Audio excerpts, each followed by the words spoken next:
যতদিন তুমি নিজের দুঃখগুলো দাবি রেখে অন্যের দুঃখগুলো শুনতে পারবা, ততদিন তুমি খুব ভালো।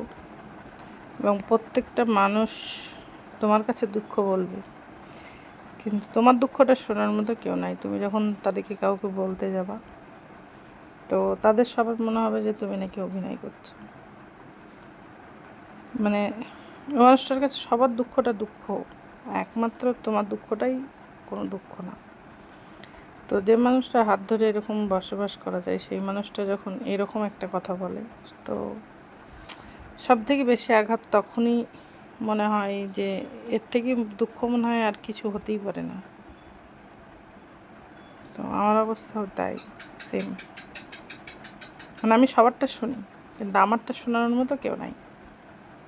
যে আমি কাউকে একটা শোনাবো, কেউ আমারটা শুনবে, এরকমটা কেউ নেই। তো তখনই সব থেকে বেশি খারাপ লাগে।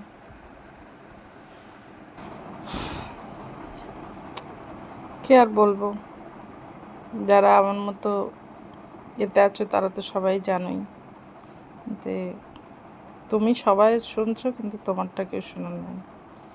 তো এর থেকে খারাপ মনে হয় না কেউ আছে।